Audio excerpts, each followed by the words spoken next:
Welcome back everyone to the final part of the tier list where we are going to be discussing the top 10 blades in the game. Since I'm sure there will be many people who only watch this part, let me go ahead and quickly explain how this list was determined. The blades on this list were considered based on their usefulness in many situations, as well as their strength in specific situations. Raw results from challenge mode and timings from the base game were taken into account. Each blade was examined carefully for what they can do individually and how they can contribute to a team, and all difficulties were taken into account with a slight emphasis towards normal mode. Keep in mind that all tier lists or rankings can still be imperfect, so do not take this as law. Also, do not feel like you have to use the best blades because you can have plenty of success using the lower tier blades.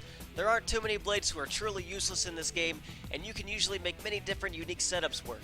This project has been something many great players in the community have been working on for a while, and I'm glad to finally have it realized. I'll credit everyone individually at the end and talk a little bit about my plans for the future.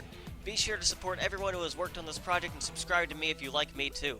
And finally, a quick word of apologies for messing up Boreas and Wulfric's battle skills in previous videos. It's hard to get everything perfect on the slides, but it still sucks to have little errors like that. So with that being said, let's get right back into the list. At number 10, we finally get to the last of the torn up blades with Patroka. Patroka is one of the strongest DPS blades in the game and easily within the top 10. Her personal weapon is extremely powerful, giving her the auto attack stat of a Prion chip, the critical rate of a Moon Matter chip, and critical damage as an effect like Tachyon chip. With 3 aux core slots, her unconditional base damage is still very high and useful. She can get an additional 300% additive damage from defeating 3 enemies in a fight, and this will persist throughout the battle. If she is in a situation where she can get this 300% such as challenge mode, her damage easily reaches into the top 5 DPS range, giving her some of the strongest damage in the entire game. If you like living on the edge, she can even get an additional 150% additive damage if her HP is under 30%. Normally this would be pretty scary for an offensive attack type blade, but Patroka actually comes with an evasion art on every driver, allowing her to easily dodge dangerous attacks. If you combine this with abilities like Overdrive, you can even spam this evasion effect and find yourself near unhittable and doing a significant amount of damage. In most scenarios, her damage will easily trump those of the other Lance Blades, and she additionally gets the same access to Break on Rex and Smash on Morag, which can be useful. And we haven't even discussed her party support ability yet. Patroka grants the same party buff as Adenine when your party is hitting elemental weaknesses of enemies, essentially doubling all damage. This can allow for her teammates or her to hit incredibly hard since it is an independent multiplier. We talked about how valuable the ability to double the damage of a party member or two was yesterday with Adenine. Now just imagine that on a character who is also a fantastic blade outside of that. It's essentially one of the strongest buffs there is, but it does only apply to elemental weaknesses, so the blade elements have to match up. Additionally, her skill tree additives are still conditional. Being under 30% HP can be dangerous and not every fight will have 3 enemies to kill. Being a Lance clone, her cooldowns are too high to infinitely cancel arts as well, and additionally her level 2 and 3 specials aren't too valuable for chain attacking, so her main use would be doubling the damage of an ally in chain attacks. All in all, Patroka is one of the best offensive blades in the game and offers a fantastic support ability on top of that, making her strong enough to get into the top 10. The next blade we have on this list is Dagas. Dagas by himself is a respectable damage axe blade with 3 aux core slots and a 120% damage additive at max affinity. And that's nice and all, but definitely not enough to get him into the top 10. But the thing about that 120% additive, well, it affects the entire party and also offers an AoE increase. Kaiser Zona is perhaps the best battle skill in the entire game. The amount of value in 120% party-wide additive that also extends the radius of area of effect moves is extremely high. That 120% can easily patch up the weaknesses of characters with low additives, but a lot of positives outside of that, like Mythra, Pyra, Pandoria, and Mikhael. The area of effect increase can help many blades clear out mobs much easier by ensuring that their strong AoE attacks will be able to hit all enemies, making a lot of challenge mode mobs much easier to kill. Just as an example of how incredibly strong this ability is, Overdrive has to reach a count of 200 to match it, and that can be very difficult to get to. This ability can help blades inside and outside of chain attacks, and this one ability is so incredibly strong and worth using him as a support blade in a number of different scenarios. As a fire blade, he additionally can set up powerful damage over time effects with his blade combo damage boost and access to the strongest DOT with Volcano. Against single targets, he only has 60% less additive damage for himself compared to Zenobia, and the effects on his specials are also pretty decent. He also gets critical damage as a weapon effect and has decent driver combo access. However, he's pretty bad in chain attacks with low hit count specials, and gold effect is pretty useless passive for combat, and his main use is probably still only going to be as a support. But as a support, Dagas is basically carried by one extremely strong ability that is enough to make him an excellent blade. The next blade we have on our list is the first of 5 guest characters in the top 8. T-elos is a blade with some of the most powerful damage in the entire game. When all of her conditional additives are met, she's capable of putting out damage that's basically unmatched by any other blade. Her ability to ignore defense along with a powerful 7-hit level 2 coming off of increased special damage can make her a great option for chain attacks. Her damage is so high when she gets her additives stacked up that she can easily damage cap arts, and sometimes multiple hits of the same art like Berserker Slash. She gets 25% critical damage as a weapon effect and decent driver combo access just like the other axes. Let's talk about how she gets her sources of damage now. She can get up to 300% damage just like Patroka and Percival when enemies are killed in battle, which is great in the wave format of challenge mode and is usually enough by itself to ensure that she'll easily outdamage most characters and easily cap hits and chain attacks. The next source gives her up to 500% when she or her allies fall in battle. Now this typically isn't the most useful source of damage since dying isn't really good, but if you have a way to build party meter and are doing some tougher challenges, this can prove to be a very effective source of damage for T-elos. Considering the fact that every single thing she does bypasses the defense of enemies, she can reach some absolutely incredible damage numbers, and her strength as a blade and chain attacks is also great. She is one of the absolute best damaging blades in the game when she can reach her sources of damage. The main weaknesses of T-elos is that both of these additive sources aren't always applicable or useful, but outside of that, her strength as a blade is incredibly solid. The next blade we have on our list is the highest ranked shield hammer, Clone. You know all the problems with shield hammers that I was talking about in earlier videos? Well, Shulk basically fixes all of that. His art speed and animations were all drastically sped up. His cooldowns were lowered drastically compared to other hammers, and his much higher attack, critical rate, and critical damage, along with much higher ratios on his arts, makes him vastly superior to the actual shield hammers. Shulk has the highest auto attack in the game, and is another blade to get critical damage with Tachyon chip, and has a respectable critical rate outside of that.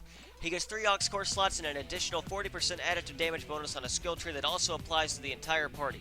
His individual additive sources of damage are fairly low compared to a lot of the better attack blades, but he is still capable of doing plenty of damage. But the interesting thing about Shulk is that his kit is pretty much designed to be a very strong support blade in addition to being a respectable attacking blade.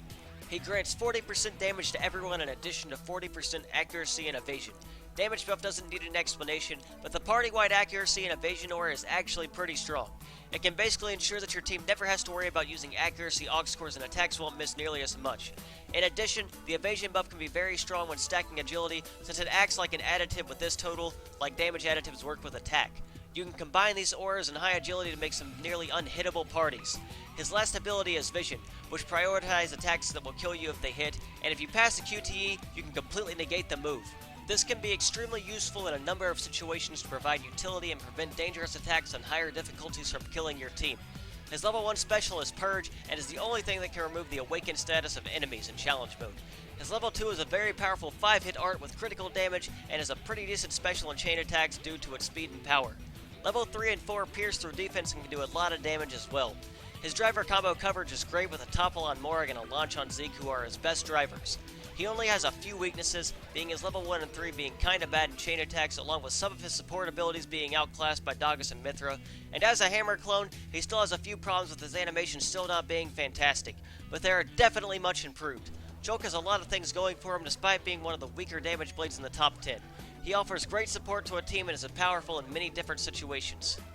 The next blade we have is one of the best all-around blades in the game, KOS-MOS. This is where the start of the S-tier blades begin, which signifies that these blades are exceptional blades all around and excel in their niches. Just like Corvin and Cutie Pie, KOS-MOS can pretty much do everything. She can heal with her level 2, she can tank well with her damage reduction, she can do a lot of damage with her abilities, and she has the best AoE in the game. Her 20/20 defenses along with a free 30% damage reduction makes her extremely tanky even for an attacking blade, and she's likely tankier than most actual tank blades. If she gets aggro, it likely won't be an issue because of this.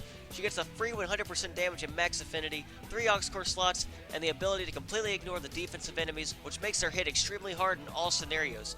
Her special damage is even more powerful.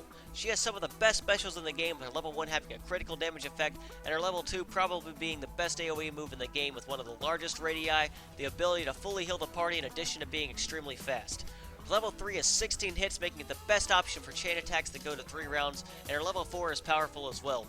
The ability to be the best blade at clearing larger and spread out mobs makes her very valuable in challenge mode, and her chain attack damage is some of the best as well. Her only weaknesses is that her level 1 and 2 are only 4 hits, and sometimes that makes other blades slightly better options, but she still hurts a lot with her damage on arts and specials alike. Outside of this, she has one of the lower critical rates thanks to the cannon class, but this is usually patched up by critical symbols or teaming with someone like Fiora. She doesn't get any driver combo access outside of breaks, and cannons typically do not make the best breakers, and her aggro reduction skill is mostly useless. But outside of these small negatives, she still offers incredible AoE and chain attack damage to a team, and has some of the highest damage and tankiness in the entire game. KOS-MOS is truly an exceptional blade. At number 5 we have Elma, probably the true main character of Xenoblade X since Cross isn't actually a character. Elma is one of the strongest blades in the game, offering easy top 5 DPS with her 150% damage at max affinity, 3 aux core slots, massive 74% critical rate, and critical damage effect with Tachyon chip. Being a ring clone, she has access to some very fast and powerful high ratio arts on Rex, and upon using her signature ability Overdrive, she can easily infinitely cancel arts as well. She has some of the strongest specials in the game, which ironically makes her a fantastic blade in chain attacks. Her level 1 is 4 hits and the fastest in the entire game. Her level 2 is 14 hits and does a lot of damage from behind, the second most hit counts behind Brighid. And her level 3 pierces and hits 16 times, which is tied with KOS-MOS for the most of any blade. With her high damage inside and outside of chain attacks, Elma truly is one of the strongest blades in the game. She has very high defenses for an attack blade and is one of the only 3 attack blades with an evasion art, and gets one on every single driver just like Patroka. She can function somewhat as a tank because of this despite her role, and she can easily take advantage of critical heal strategies also. Her incredible strength and chain attacks makes this a great option on normal mode and easily outclasses Overdrive. However, Overdrive is still a pretty solid party support ability and useful even on normal, but it really shines on Bringer of Chaos against strong enemies. Being able to lower break resist of high HP enemies makes driver combo locking much easier on Bringer of Chaos, and the stacking additive damage can be useful to increase damage output in the meantime. Overdrive's main weaknesses is that it cannot be used with chain attacks, which is usually not a good option for normal mode, especially given how powerful Elma actually is in chain attacks herself. And on Bringer of Chaos and shorter fights, it is probably better to have the immediate strong support on Numa rather than Overdrive. Background noise is mostly useless as an ability since Elma will pretty much always have aggro, and she doesn't really get any driver combo access outside of Nia, who you probably should not be using her on. Her AoE is decent with her level 2 and 3, and her strong damage make her enough to easily be a top 5 blade when you factor in Overdrive's use of support ability in certain challenge mode missions on Bringer of Chaos. At number 4, we get to the Aegis finally, and we have 3 forms to talk about, so there's going to be a lot of information here. First up we have Pyra, who's probably the weakest and least useful of these forms. My apologies to anyone who I just offended who loves Pyra. On her own, Pyra is not a terrible blade, but she definitely would not be in the top 10. She is one of the only 2 rare blades with critical damage on her skill tree along with Wulfric, giving her some pretty high max damage potential, even more so than Mythra. This independent multiplier can help make up for a lack of additive damage in only 2 aux core slots by functioning as a decent increase to any damage that she gets as an additive. In addition, she has a very powerful level 3 special that hits 9 times and has a critical damage effect. Her blade combo boost allows her to set up powerful damage over time effects with blade combos like Volcano, and she has access to one of the more useful topple arts on Rex. Her level 2 special has the highest range in the entire game and is actually faster than Mythra's level 2 with the same range, so it could be useful for clearing mobs if you can kill them all. And these qualities are all pretty strong and help Pyra become a relatively solid blade, but she definitely has some weaknesses. Her low critical rate of 30% means she cannot really take major advantage for critical damage, and the lack of strong critical modifiers on her specials help exemplify this further. Because of this, in order to be a really relevant damage dealer, she pretty much needs Fiora's support to make her critical rate sting enough to make her arts in level 3 hurt as much as they should. Purifying Flames is a fairly useless ability, and her low defense can also be an issue if she manages to get aggro. But perhaps Pyra's biggest strength and also weakness is the fact that she has access to 2 other forms to patch up her weaknesses, but also 2 other forms that simply outclass her as both a support and even a damage dealer in Mythra's case.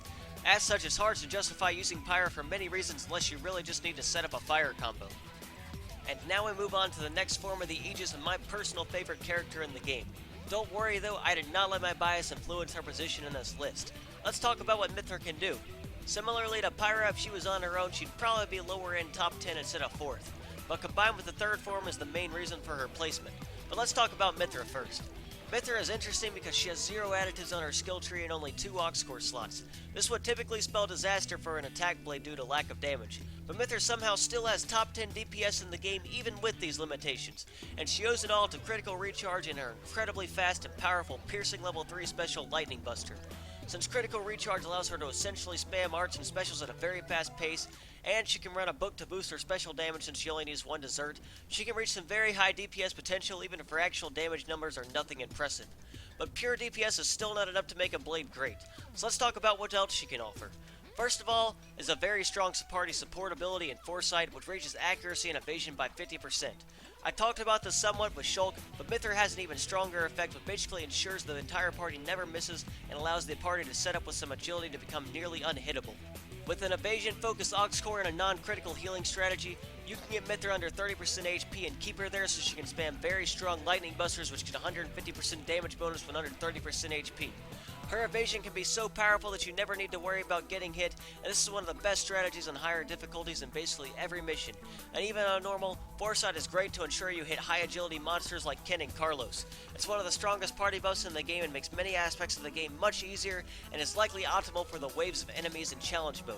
Her AoE additionally is some of the best in the game, with strong AoE on all three specials and Photon Edge having the highest radius in the game to quickly clear out large hordes of spread out enemies.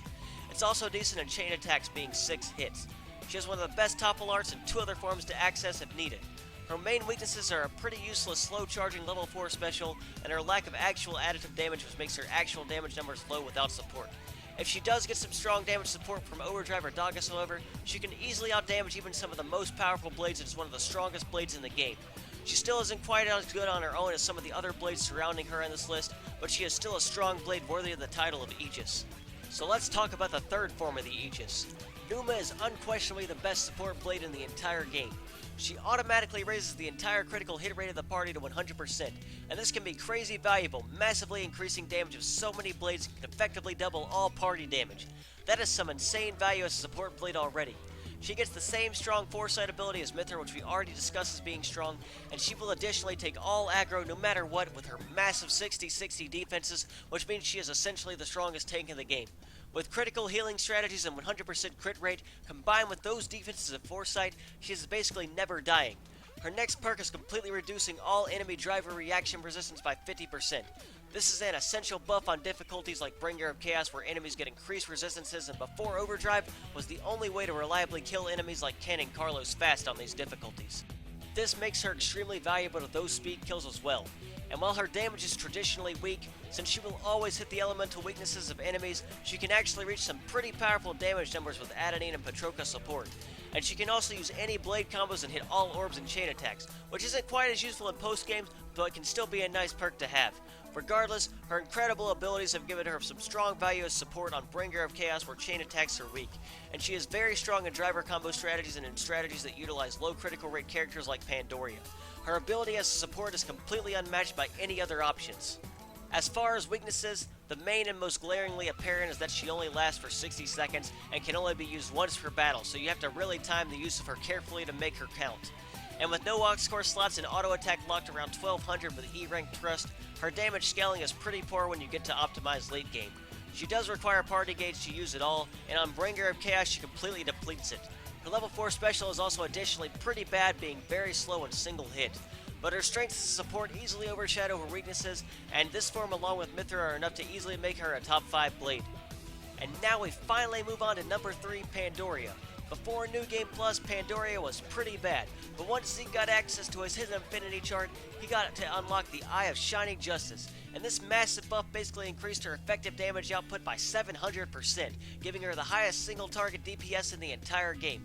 Art speed was increased 350%, and all damage was increased by 200%, which is an independent multiplier. Additionally, she can infinitely cancel arts with her halved cooldowns and high recharge rate, which means there is no downtime between using them, and since she also goes through all enemy guard rate, you never have to worry about being interrupted by a clang.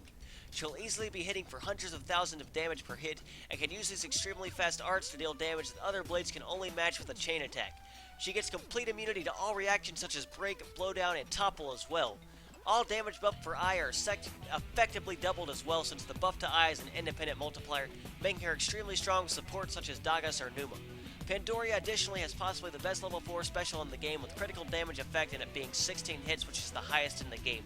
As an additional bonus, I last long enough to kill every enemy but 2 on normal mode, and can reliably kill every enemy in the base game even on Bringer of Chaos. Pretty much any enemy under 40 million HP will die within the duration of I, and that is insanely valuable and enough to make 90 seconds not a significant negative. However, it is still a negative and something you should definitely consider when fighting high HP enemies. I also doesn't protect Pandy from being one-shot, which can easily happen with her lower defenses and how easy it is to obtain aggro. Additionally, on normal mode, chain attacks are still typically faster than using Pandoria, and Pandoria's lower hit count specials make her a relatively useless option there. Because of Pandoria's lower critical rate of 20% and low additive count, she does have to rely heavily on support to do a lot of damage, but can effectively use it much better than other blades. Regardless of any negatives, Ai is still an incredibly strong ability and is essentially unconditional and powerful damage that is very fun to use. And this makes Pandoria one of the strongest characters in the entire game. At number 2, we get to the first of the 2 S+ blades with Fiora. S+ just means broken, and that's all you need to know. So Fiora gets the absolute highest critical rate in the entire game and reaches 93% at max affinity with a Tachyon chip, which additionally gives her increased critical damage. She also gets a stacking 300% damage additive that gives her more damage every time she lands a critical hit, and she can pretty much hit that in no time with an art like Screw Edge. She has the second highest single target DPS in the game after Pandoria thanks to her very powerful critical recharge arcs on Morag and Rex. She can additionally greatly increase party DPS because she gives 40% additive critical rate to the entire party. And as discussed with Numa, giving other characters higher crit can be insanely valuable for more critical damage healing, and can just make lower crit rate weapons like cannons and Pandoria even better. It's one of the best party support abilities in the game, and Fiora's incredible damage and strength as a blade outside of that makes her one of the absolute strongest characters in the game. She is the fastest character at building party gauge with Screw Edge spam on Rex, and her level 1 special is extremely fast for chain attacks. Her level 2 additionally has a pretty decent AoE range, is also pretty fast, and has an entire 6 hits, making it also a fantastic option for chain attacking. There's so many positives to what this blade can do as far as damage and offer to a team that it's incredibly hard to even say anything negative about her. The only real things you can say is that she's technically a healer, so she loses access to the attack blade class bonus, and that she has no real driver combos outside of a break on Nia, who you should absolutely never use her on. But her massive strengths greatly outweigh any weaknesses she has, and her ability to do more damage than almost anyone else and additionally support the party incredibly well with critical rate and party meter easily makes her the second best blade in the game.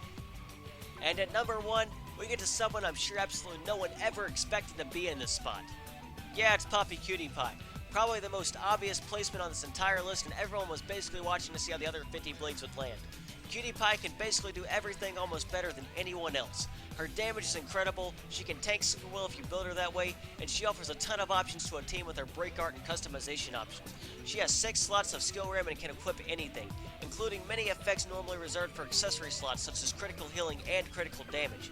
She can change to any role to hit elemental weaknesses or to satisfy any blade combo coverage you might need. She can become an unkillable super tank or a damage machine with top 3 DPS in the game. Her specials are incredibly strong, with 3 of them having piercing effects, and level 1 and 2 both being 5 hits, which is decent in chain attacks since they're always be capping. On her actual kit, she has a launch art which can be useful to continue driver combos. Perhaps the absolute best thing about Cutie Pie is something many people don't even think about, her break art. Speedy Sword is the best art in the entire game. It is a break art that applies on all 3 hits, and that alone makes it far more valuable than any other break art in the game. Break leads into all fusion combos for chain attacks and damage over time setups, so having a reliable break is an incredible boon for Cutie Pie.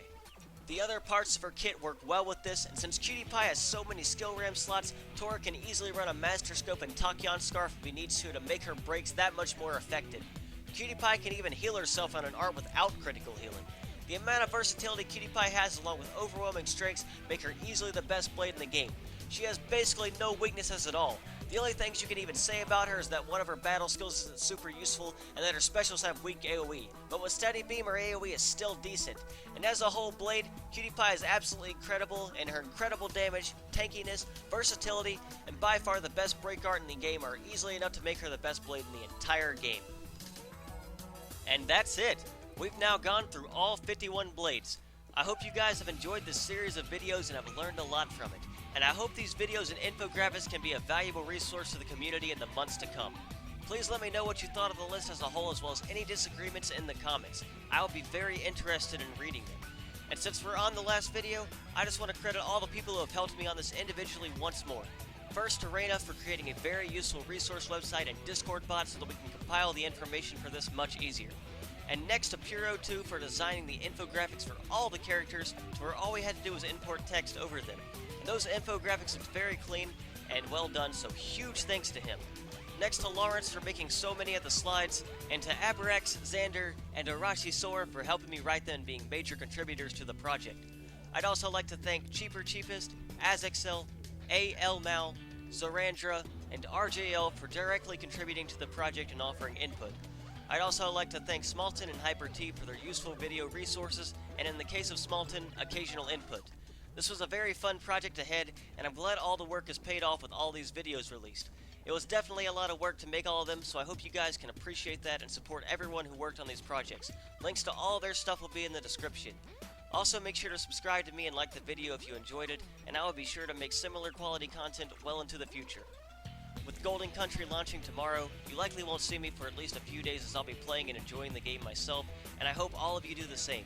Please look forward to interesting guides and videos covering it.